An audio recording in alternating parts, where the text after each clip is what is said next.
আসসালামু আলাইকুম। আগ্রাবাদ মহিলা কলেজে আয়োজিত অনলাইন ক্লাসে তোমাদের স্বাগত জানাচ্ছি আমি লুৎফুন্নেসা চৌধুরী, প্রভাষক জীববিজ্ঞানিকা। আশা করি সবাই ভালো আছো। ইতিমধ্যে আমি তোমাদের সাথে উদ্ভিদের প্রথম পত্র বিজ্ঞানের 10ম অধ্যায় উদ্ভিদের প্রজনন এই অধ্যায়টি নিয়ে আলোচনা শুরু করেছি। একটি ক্লাস ইতিমধ্যে তোমাদের সাথে আমার হয়েছে, যে ক্লাসে আমি উদ্ভিদের প্রজনন প্রক্রিয়াগুলো, উদ্ভিদের প্রজনন অঙ্গ তথা ফুলের লম্বচ্ছেদ এবং সে সাথে পুং, গ্যামেটের পরিস্ফুটন বা পরাগরেণুর সৃষ্টি, তার গঠন বা শুক্রাণু নিয়ে আলোচনা করেছি। আজ আমি আলোচনা করব স্ত্রী গ্যামেটোফাইট বা ডিম্বাণুর পরিস্ফুটন, গঠন এবং কিভাবে সেটা উদ্ভিদের জননাঙ্গ কোথায় অবস্থান করে তা নিয়ে। গত ক্লাসের রেফারেন্স নিয়ে বলছি, যেখানে তোমরা দেখতে পাচ্ছ একটি ফুলের লম্বচ্ছেদ আঁকা আছে, অর্থাৎ একটি ফুলের যেহেতু এটা ফুল হচ্ছে উদ্ভিদের প্রজনন প্রক্রিয়ার জন্য রূপান্তরিত একটি বিটক, অর্থাৎ এটি উদ্ভিদের প্রজনন অঙ্গ। নিঃসন্দেহে বলতে পারি এটি উদ্ভিদের প্রজনন অঙ্গ। এই উদ্ভিদের প্রজনন অঙ্গ বা ফুলের লম্বচ্ছেদে তোমরা দেখতে পাচ্ছ দুটো যৌনজনন সম্পন্ন করার জন্য উদ্ভিদের যে দুই ধরনের কোষের প্রয়োজন, পুংজনন কোষ এবং স্ত্রীজনন কোষ। এখানে যে পুংস্তবক আছে, ফুলের তৃতীয় স্তবক পুংস্তবক, যেখানে একটি পরাগধানী, পরাগদ্বন্দ্ব বা পুংদ্বন্দ্ব এবং পুংস্তবক আছে, এটা নিয়ে পুংজনন অঙ্গ গঠিত। পুংজনন অঙ্গ বা পুংস্তবক হতে পরাগধানীর ভেতর থেকে হ্যাপ্লয়েড পরাগরেণু এবং তার একটি ধারাবাহিক পরিস্ফুটন শেষে হ্যাপ্লয়েড পুংগ্যামেট সৃষ্টি হয়, যেটা পুংজনন কোষ বা শুক্রাণু হিসেবে কাজ করে। ঠিক একইভাবে এখানে লম্বচ্ছেদের দৃষ্ট মধ্যখানে যে একটি দন্দাকার অংশ দেখতে পাচ্ছ, যাকে আমরা গত ক্লাসে আখ্যায়িত করেছি, আবারও বলে যাচ্ছি যে গর্ভমুণ্ড, গর্ভদণ্ড এবং গর্ভাশয় নিয়ে স্ত্রীয় স্তবক বা স্ত্রীজনন অঙ্গ বা স্ত্রীজনন অংশ গঠিত। এই যে স্ত্রীজনন অংশ বা স্ত্রী স্তবকে গর্ভদণ্ড এবং গর্ভমুণ্ড এবং গর্ভদণ্ড বেয়ে পরাগরেণু গর্ভাশয়ে এসে পৌঁছায়। গর্ভাশয় হচ্ছে মূলত পুংজনন কোষ সৃষ্টির একমাত্র মাতৃকোষ ভাণ্ডার, অর্থাৎ গর্ভাশয়ের ভেতরের কিছু কোষ, একগুচ্ছ কোষ মাইটোসিস বিভাজন প্রক্রিয়া এবং মায়োসিস বিভাজন প্রক্রিয়া শেষে একটি নির্দিষ্ট পথ পরিক্রমা অতিক্রম করে শুক্রাণু ও ডিম্বাণু তথা হ্যাপ্লয়েড স্ত্রী জনন কোষ সৃষ্টি করে থাকে। আমি কথাটাকে আরেকবার বুঝিয়ে দিয়েছি। স্ত্রী জনন অঙ্গ, ফুলের স্ত্রী জনন অঙ্গ হচ্ছে গর্ভদণ্ড, গর্ভমুণ্ড, গর্ভদণ্ড এবং গর্ভাশয় নিয়ে গঠিত স্ত্রী স্তবক বা ফুলের স্ত্রী জনন অংশ। এই স্ত্রী জনন অংশের ভেতরে, অর্থাৎ গর্ভাশয়ের ভেতরে একগুচ্ছ ডিপ্লয়েড কোষ, যা মাতৃজনন কোষ হিসেবে কাজ করে এবং একটি মাইটোসিস এবং মিয়োসিস বিভাজন শেষে একটি নির্দিষ্ট পথ পরিক্রমা অবলম্বন করে অবশেষে হ্যাপ্লয়েড জনন কোষ, হ্যাপ্লয়েড স্ত্রী জনন কোষ বা ডিম্বাণু। তাহলে আমরা আজকে আলোচনা করব সেই স্ত্রী জনন কোষ বা ডিম্বাণু সৃষ্টির প্রক্রিয়া বা ডিম্বকের পরিস্ফুটন। সে সাথে একটি ডিম্বাশয়ের ভেতরে শ্রেষ্ঠ ডিম্বাণু নিয়ে একটি পরিস্ফুটিত ডিম্বকের গঠন কেমন হয় তা নিয়ে আলোচনায় যাওয়ার পূর্বে প্রথমে প্রশ্ন একটু বলি। স্বাভাবিকভাবে একটি অনুধাবনমূলক প্রশ্ন, স্তবক চিহ্নিত করো বা একটি ফুল লম্বচ্ছেদ অঙ্কন করে স্তবক চিহ্নিত করো, এটা পুংস্তবকের ক্ষেত্রে আসতে পারে। একটি অনুধাবনমূলক প্রশ্ন, চিহ্নিত লম্বচ্ছেদের চিহ্নিত চিত্র অঙ্কন। সেই সাথে আরো কিছু প্রশ্ন আছে, যেমন ডিম্বকের চিহ্নিত চিত্র অঙ্কন করে, এটি একটি অনুধাবনমূলক প্রশ্ন। বিভিন্ন প্রকার ডিম্বকের কথা উল্লেখ করো, ডিম্বকের প্রকারভেদ লিখো, এটিও একটি উল্লেখযোগ্য অনুধাবনমূলক প্রশ্ন। এবং প্রয়োগের প্রশ্নের জন্য খুবই ইম্পর্টেন্ট একটি প্রশ্ন, একেবারে বোর্ড পরীক্ষায় তো আসে, ইন্টারনাল পরীক্ষায় আমরা খুব পছন্দ করি এই প্রশ্নটা রাখতে। সেটা হচ্ছে স্ত্রী গ্যামেটোফাইটের পরিস্ফুটন বা ডিম্বকের পরিস্ফুটন বা ডিম্বাণু সৃষ্টির ধারাবাহিক প্রক্রিয়া চিত্রের সাহায্যে বর্ণনা করো। আমরা উদ্দীপক হিসেবে এই চিত্রকে রাখতে পারি, যেখানে XYZ বা ABCD তার বিভিন্ন কোষগুলোকে এবং ডিম্বাণু সহ বিভিন্ন কোষগুলোকে আমরা চিহ্নিত করতে পারি, তার পরিণতি বা পরিস্ফুটন কিভাবে তার সৃষ্টি হয়, তার পথ পরিক্রমা লিখো, এইভাবে আমরা প্রশ্নটাকে উপস্থাপন করতে পারি। এবং আরেকটি প্রশ্ন হচ্ছে, একটি ডিম্বকে চিহ্নিত চিত্র অঙ্কন করে তার বিভিন্ন অংশ চিহ্নিত করো বা তার একটি ধারাবাহিক বর্ণনা দাও। এটি একটি শুধু চিহ্নিত চিত্র হিসেবে অনুধাবন এবং বর্ণনা সহ চিত্র সহ বর্ণনা একটি খুব গুরুত্বপূর্ণ প্রয়োগের প্রশ্ন হিসেবে আমরা এটা রাখতে পারি। তাহলে চলে যাচ্ছে আমি আমার টপিকস আলোচনায়। প্রথমে আমি আলোচনা করব কিভাবে স্ত্রী স্তবক হতে একটি ডিম্বাণু বা স্ত্রী জনন কোষ সৃষ্টি হয়। তার ধারাবাহিক বর্ণনায় যাচ্ছি। আমরা দেখতে পাচ্ছি প্রথম চিত্রে দেখতে পাচ্ছি একটি ডিম্বাশয়ের ভেতরের কোষ গুচ্ছ, যেখানে একটি মাত্র কোষ, যেখানে আমি একটি আলাদাভাবে লাল মার্কার দিয়ে মার্ক করেছি, একটু আলাদা করে দেখিয়েছি, যাকে একটি পরিপুষ্ট কোষ এবং নিউক্লিয়াসকে দেখাচ্ছে, যেখানে এটা একটি ডিপ্লয়েড জনন মাতৃকোষ। অর্থাৎ গর্ভাশয়ের ভেতরে পরিপুষ্ট কোষ গুচ্ছ জনন মাতৃকোষ বা আর্কিস্পোরিয়াল কোষ হিসেবে কাজ করে থাকে, যেগুলো জননে অংশগ্রহণের জন্য পরিপুষ্টতার কারণেই তাদেরকে জনন মাতৃকোষ হিসেবে বিবেচনা করা হয়, এবং এরাই জনন কোষ সৃষ্টির জন্য জনন মাতৃকোষ হিসেবে কাজ করে থাকে। সেরকমই একটি কোষের পরিবর্তন আমরা ধারাবাহিক পরিবর্তন আমরা দেখাচ্ছি, যেখানে একটি দেখতেই পাচ্ছ প্রথম চিত্রে একটি জনন মাতৃকোষ, অর্থাৎ ডিম্বাশয়ের ভেতর, গর্ভাশয়ের ভেতরে, সরাসরি আমি দেখাচ্ছি গর্ভাশয়ের ভেতরে অবস্থিত কোষগুচ্ছ হতে যে কোনো একটি কোষকে আমরা এখানে জনন মাতৃকোষ হিসেবে উপস্থাপন করছি। জনন মাতৃকোষটি একটি মায়োসিস কোষ বিভাজনের মাধ্যমে বিভাজিত হয়ে 4টি হ্যাপ্লয়েড কোষ সৃষ্টি করেছে। আমি একটু এখানে মার্ক করতে চাই, এরা জনন মাতৃকোষ কিন্তু সবগুলো ডিপ্লয়েড, অর্থাৎ এখানে চিত্রে প্রদর্শিত সমস্ত আর্কিস্পোরিয়াল কোষগুলো সবগুলো জনন মাতৃকোষ, সবগুলো কিন্তু ডিপ্লয়েড, এবং একটি ডিপ্লয়েড কোষ মায়োসিস বিভাজন শেষে কিন্তু 4টি হ্যাপ্লয়েড জনন কোষে পরিণত হয়েছে। আমি দেখাচ্ছি এখানে অ্যান দিয়ে বোঝানোর চেষ্টা করছি, 4টি হ্যাপ্লয়েড জনন কোষে পরিণত হয়েছে। 4টি হ্যাপ্লয়েড জনন কোষ থেকে শুধুমাত্র একটি পরিপুষ্ট এবং নির্বাচিত হ্যাপ্লয়েড কোষ থাকবে, বাকি 3টি কোষ কিন্তু নষ্ট হয়ে যাবে। শুধু একটি মাত্র হ্যাপ্লয়েড কোষ নিয়ে আমাদের পরবর্তী যাত্রা শুরু হবে। তাহলে দেখা যাচ্ছে প্রথমে মায়োসিস বিভাজন হয়েছে, মায়োসিস বিভাজনের মাধ্যমে একটি ডিপ্লয়েড জনন মাতৃকোষ থেকে 4টি হ্যাপ্লয়েড জনন মাতৃকোষ সৃষ্টি হয়েছে, 4টি হ্যাপ্লয়েড কোষ সৃষ্টি, অপত্য কোষ সৃষ্টি হয়েছে। 4টি হ্যাপ্লয়েড অপত্য কোষ হতে 3টি অপত্য কোষ একেবারে গর্ভাশয়ের ভিতরে ডিম্বকে একটি কোষের প্রাচীর সহ বিনষ্ট হয়ে গেল, এবং একটি মাত্র নিউক্লিয়াস বা একটি মাত্র হ্যাপ্লয়েড কোষ এখানে অ্যাক্টিভ থাকলো এবং পরবর্তী কাজের জন্য উপযুক্ত হলো। সেই কোষটি পরবর্তীতে মাইটোসিস বিভাজন, আমি আবারও বলছি প্রথম বিভাজনটি মিওসিস, যার কারণে ডিপ্লয়েড থেকে 4টি হ্যাপ্লয়েড হয়েছে, কিন্তু এই হ্যাপ্লয়েডটি আর কিন্তু মিওসিসে যাবে না, পরবর্তী আমরা পরপর 3টি মাইটোসিস বিভাজনের মধ্যে দিয়ে যাব। আমি এখানে তাই একটু মার্ক করছি, মাইটোসিস 1 প্রথমবার যাচ্ছে, মাইটোসিস 1 প্রথমবার মাইটোসিস বিভাজনের মধ্য দিয়ে গিয়ে এই হ্যাপ্লয়েড মাতৃকোষটি থেকে 2টো হ্যাপ্লয়েড নিউক্লিয়াস সৃষ্টি হয়েছে। তোমরা দেখতে পাচ্ছ চিত্রে একটি নিউক্লিয়াস হতে মাইটোসিস বিভাজনের মাধ্যমে 2টো হ্যাপ্লয়েড নিউক্লিয়াস সৃষ্টি হয়েছে, এবং এই যে কোষের থলিকাটি রয়েছে এটি পরবর্তীতে ভ্রূণথলি হিসেবে কাজ করছে, ভ্রূণথলিতে পরিণত হবে। অর্থাৎ এখানে ভেতরে, এই ভ্রূণথলির ভেতরে অবস্থিত কোষগুলো দেখতে পাচ্ছ প্রথমে হ্যাপ্লয়েড, সেই হ্যাপ্লয়েডটা কিন্তু বারবার মাইটোসিস বিভাজন শেষে হ্যাপ্লয়েডই হবে। অর্থাৎ এর ভিতরে উৎপাদিত বা বারবার বিভাজনের মাধ্যমে উৎপন্ন কোষগুলো কিন্তু হ্যাপ্লয়েড কোষ বা হ্যাপ্লয়েড নিউক্লিয়াস। তাহলে যে 2টো হ্যাপ্লয়েড নিউক্লিয়াস উৎপন্ন হলো, সেই 2টো হ্যাপ্লয়েড নিউক্লিয়াস দ্বিতীয়বার মাইটোসিস বিভাজন শেষে, অর্থাৎ M2 বা দ্বিতীয় মাইটোসিস বিভাজন শেষে 2টো নিউক্লিয়াস, অর্থাৎ এই নিউক্লিয়াসটি বিভাজিত হয়ে 2 এবং এই নিউক্লিয়াসটি বিভাজিত হয়ে 2টো নিউক্লিয়াস থেকে পরবর্তীতে 4টি নিউক্লিয়াসের সৃষ্টি হয়েছে। অর্থাৎ এই ভ্রূণথলিকার ভেতরে যেটা ছিল 2টো হ্যাপ্লয়েড নিউক্লিয়াস, দ্বিতীয় মাইটোসিস বিভাজন শেষে 4টি হ্যাপ্লয়েড নিউক্লিয়াসে পরিণত হয়েছে বা উৎপন্ন হয়েছে। এবার তৃতীয় মাইটোসিস বিভাজন শেষে দেখতে পাচ্ছি আমরা তৃতীয়বারের মতো আবার মাইটোসিস বিভাজিত হচ্ছে। তৃতীয় মাইটোসিস বিভাজন শেষে, অর্থাৎ M3 শেষে, সেই 2টো প্রত্যেকটি নিউক্লিয়াস আবার বিভাজিত হয়ে মাইটোসিস বিভাজনের মাধ্যমে আবার বিভাজিত সংখ্যা বৃদ্ধি হচ্ছে, ফলে 4টি নিউক্লিয়াস থেকে পরবর্তীতে 8টি নিউক্লিয়াসের সৃষ্টি হয়েছে।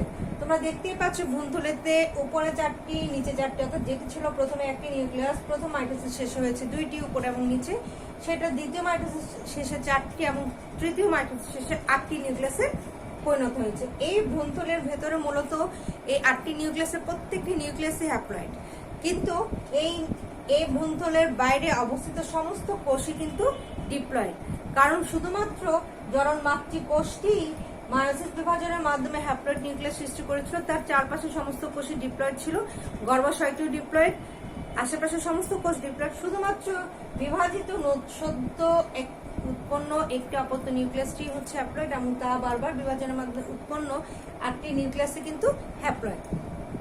এই হ্যাপ্লয়েড নিউক্লিয়াসগুলো এবার সুসজ্জিত হবে। 2 মেরুতে গিয়ে তিনটি করে নিউক্লিয়াস 2 মেরুতে গিয়ে অবস্থান করবে। তোমরা দেখতে পাচ্ছ চারটি নিউক্লিয়াস, উপরে 4টি নিউক্লিয়াস গুলো ওই প্রান্তে এবং উপরে 4টি নিউক্লিয়াস থেকে 3টি প্রান্তে বা মেরু থেকে এবং একটি মধ্যখানে অবস্থান নেবে। ঠিক নিচ থেকেও 3টি নিউক্লিয়াস প্রান্তের দিকে এবং একটি নিউক্লিয়াস মধ্যে এসে অবস্থান গ্রহণ করবে। ফলে উপরে 3টি, নিচে 3টি এবং মাঝে 3টি, এভাবে 8টি নিউক্লিয়াস সজ্জিত হতে থাকে। উপরে সজ্জিত নিউক্লিয়াস গুলোর মধ্যে দেখতে পাচ্ছ একটি নিউক্লিয়াসটি বা মধ্যের কোষটি বেশ বড় আকৃতি। এই বড় আকৃতির কোষটি হচ্ছে হ্যাপ্লয়েড ডিম্বাণু হিসেবে কাজ করে। এটি মূলত ডিম্বাণু এবং দুই পাশের কোষগুলো সহকারী নিউক্লিয়াস বা সিনার্জিড হিসেবে কাজ করে। আমি আবারও বলছি, বড় নিউক্লিয়াসটি হচ্ছে বা বড় কোষটি হচ্ছে ডিম্বাণু, মেরুতে অবস্থান নিয়ে সবচেয়ে বড় নিউক্লিয়াসটি হচ্ছে ডিম্বাণু এবং তার দুই পাশে অবস্থিত দুটো নিউক্লিয়াসই হচ্ছে সাহায্যকারী নিউক্লিয়াস বা সিনার্জিড। ঠিক অপর মেরুতে অবস্থিত সজ্জিত 3টি নিউক্লিয়াসের 3টিকে বলা হচ্ছে প্রতিপাদ নিউক্লিয়াস। আবারও বলছি, তাদেরকে বলা হচ্ছে প্রতিপাদ নিউক্লিয়াস। এবং মধ্যে অবস্থিত দুই প্রান্ত থেকে আসা মধ্যে অবস্থানরত দুটো নিউক্লিয়াসকে আমরা সেকেন্ডারি নিউক্লিয়াস বলছি। আবারও বলছি, মধ্যে অবস্থানরত নিউক্লিয়াসটিকে বলা হচ্ছে সেকেন্ডারি নিউক্লিয়াস। এভাবে একটি ভ্রূণথলের ভেতরে 8টি হ্যাপ্লয়েড নিউক্লিয়াস উৎপন্ন হয় এবং এটি এরকম সজ্জা বিন্যাস নিয়ে একটি ডিম্বকের রূপ লাভ করে। এবার চলে যাচ্ছে আমি একটি ডিম্বকের গঠন মূলত কেমন হয়ে থাকে। আমার যদি প্রশ্নটা হয় যে একটি ডিম্বক বা একটি ডিম্বাণু সৃষ্টি প্রক্রিয়া ধারাবাহিকভাবে বর্ণনা করো বা একটি ডিম্বক গঠনের প্রক্রিয়া ধারাবাহিকভাবে বর্ণনা করো বা কিভাবে পরিস্ফুটিত একটি ডিম্বাণু স্ত্রী গ্যামেটোফাইট কিভাবে পরিস্ফুটিত হয় তার একটি ধারাবাহিক বর্ণনা চিত্র সহ বর্ণনা করো, সেক্ষেত্রে আমরা এই চিত্রটি অনুসরণ করবো, এই চিত্রটি উপস্থাপন করবো এবং সেই সাথে বর্ণনাটা সেভাবে আমরা উপস্থাপন করবো। এবার চলে যাচ্ছে আমি পরবর্তী প্রশ্ন, ডিম্বকের চিত্র। চিহ্নিত চিত্র হিসেবে আসতে পারে, আবার চিহ্নিত চিত্রের মাধ্যমে বর্ণনা করো, গঠন বর্ণনা করো। তাহলেও কিন্তু এই প্রশ্নটা খুবই গুরুত্বপূর্ণ। এই প্রশ্নটা তোমরা দেখতেই পাচ্ছ, আমি একটা সুস্পষ্ট ডিম্বক অঙ্কন করেছি, অর্থাৎ গর্ভাশয়ের ভেতরে এরকম একটি কোষথলি নিয়ে যে কোষ থেকে যে অসংখ্য কোষ ডিপ্লয়েড জনন মাতৃকোষের অসংখ্য ডিপ্লয়েড জনন মাতৃকোষের মতো শুধুমাত্র একটি কোষ, পরিপুষ্ট একটি কোষ মাসিস এবং পরপর বা মাইটোসিস বিভাজন শেষে এরকম একটি ডিম্বক গঠন করে, এরকম একটি ডিম্বকের গঠন রূপ লাভ করে, সেরকম একটি ডিম্বকের গঠন চিত্র এখানে দেখতে পাচ্ছ এবং তার বর্ণনায় আমি যাচ্ছি। এই ডিম্বকটি ভ্রূণথলে ছাড়া চারপাশের সমস্ত কোষই কিন্তু ডিপ্লয়েড। এই কোষগুচ্ছকে বলা হচ্ছে ভ্রূণ পোষক কোষ বা নিউক্লিয়াস। মূলত ডিম্বক গঠিত হওয়ার পর অর্থাৎ ডিম্বাণু সৃষ্টির পর যদি এভাবে গর্ভমুণ্ড বেয়ে কোনো পরাগরেণু বা শুক্রাণু নেমে আসে এবং অবশেষে ডিম্বকরন্ধ্র ভেদ করে ডিম্বক ভ্রূণথলের ভেতরে প্রবেশ করে এবং ডিম্বাণুর কাছাকাছি আসার সুযোগ সৃষ্টি হয়, অর্থাৎ শুক্রাণু এবং ডিম্বাণুর মিলনের মাধ্যমে নিষেক সম্পন্ন হয়, সে সময় এই পুরো ভ্রূণথলেকে প্রয়োজনীয় পুষ্টিদানের জন্য এই নিউসেলাস বা ভ্রূণ পোষক কোষ সমস্ত নিঃশেষ হয়ে পরিপুষ্ট হয়। তাই এই ভ্রূণথলের চারপাশে অবস্থিত সমস্ত ডিপ্লয়েড কোষগুলোকে নিউসেলাস বা ভ্রূণ পোষক কোষ বলা হয়। ভ্রূণ পোষক কোষ দ্বারা পরিবেষ্টিত যে থলিকাস তাকে ভ্রূণথলি বলা হচ্ছে। ভ্রূণথলের ভেতরে 8টি নিউক্লিয়াস আছে, 8টি নিউক্লিয়াসই হ্যাপ্লয়েড এবং এই হ্যাপ্লয়েড নিউক্লিয়াস গুলোর মধ্যে দেখতেই পাচ্ছ 3টি নিউক্লিয়াস, উপরের দিকে যে 3টি নিউক্লিয়াস আছে এদিকে প্রতিপাদ নিউক্লিয়াস বলছে, মাঝখানে দুটো নিউক্লিয়াসকে সেকেন্ডারি নিউক্লিয়াস বলছে। এরা জোড়া আবদ্ধ নয়, বরং এরা পাশাপাশি অবস্থান করে, এদিকে সেকেন্ডারি নিউক্লিয়াস বলছে। এবং সে সাথে নিচের দিকে যে সবচেয়ে বড় পরিপুষ্ট নিউক্লিয়াসটি হচ্ছে ডিম্বাণু এবং তার দুই পাশে অবস্থিত প্রতিপাদ বা সিনার্জিক নিউক্লিয়াস। এক্ষেত্রে নিউক্লিয়াসের ডিম্বাণু এবং প্রতিপাদ নিউক্লিয়াস নিয়ে এই 3টি নিউক্লিয়াস কিন্তু ডিম্বক রন্ধ্রের দিকে অবস্থান করে। ডিম্বক রন্ধ্র কি? এই ডিম্বকের গঠন থেকে দেখতে পাচ্ছ নিউসেলাস ভ্রূণথলে সহ নিউসেলাসের গুচ্ছকে আবৃত করেছে 2 স্তরে 2টি পর্দা বা ত্বক। ভেতরের পর্দাটাকে অন্তর্ত্বক এবং বাইরের দিকে ডিম্বকত্বক বহির্ত্বক বলা হচ্ছে। এটা মূলত ডিম্বকত্বক। আমি আবারও বলছি, 2 স্তরে অন্ত এবং বহির্ত্বক নিয়ে অবস্থিত এটি হচ্ছে ডিম্বকত্বক। এই ডিম্বকত্বক কিন্তু পুরো নিউসেলাস সহ ভ্রূণথলকে পরিপুষ্ট বা ঘিরে রেখেছে, নিরাপত্তা দান করছে। এই ডিম্বকত্বক একটু জায়গা জুড়ে উন্মুক্ত আছে, যেখানে নিউসেলাস এবং ভ্রূণথলে খুব উন্মুক্ত অবস্থায় অরক্ষিত অবস্থায় আছে। এই উন্মুক্ত স্থান বা অরক্ষিত স্থানটিকে বলা হচ্ছে ডিম্বক রন্ধ্র। এই ডিম্বক রন্ধ্র দিয়েই মূলত শুক্রাণু নিউসেরাস ভেদ করে ভ্রূণথলিতে ডিম্বাণুর কাছে গিয়ে পৌঁছায়। এই ডিম্বক রন্ধ্রের কাছে অবস্থিত সবচেয়ে বড় ডিম্বাণু সবচেয়ে বড় কোষটা ডিম্বাণু এবং তার দুই পাশেরটাকে সহকারী বা সিনার্জিড বলা হচ্ছে। এই দুটো সহকারী এবং বড় ডিম্বাণুটি নিয়ে এই মেরুর অবস্থিত এই অংশটিকে এক অ্যাপারেটাস বা ডিম্বক যন্ত্র বলা হয়, ডিম্বাণু যন্ত্র বলা হয়। এই এক অ্যাপারেটাস বা ডিম্বাণু যন্ত্র ডিম্বক রন্ধ্রের কাছে অবস্থিত হয় এবং এই ভ্রূণথলের ভেতরে 3টি প্রতিপাদ নিউক্লিয়াস, 2টো সেকেন্ডারি নিউক্লিয়াস, একটি পরিপুষ্ট ডিম্বাণু এবং 2টো সহকারী কোষ নিয়ে পুরোপুরি স্ত্রী গ্যামেটোফাইট গঠিত হয়। তাই স্ত্রী গ্যামেটোফাইটের পরিস্ফুটন বললে আমরা ধারাবাহিকভাবে এটা বর্ণনা করব। একটি ডিম্বকে চিহ্নিত চিত্র বললে আমরা এই চিত্র অঙ্কন করবো, বর্ণনা বললে ঠিক ডিম্বাণুথলি ভ্রূণথলি সহ পুরো এর চিত্রটি আমরা গঠন সহ বর্ণনা করব।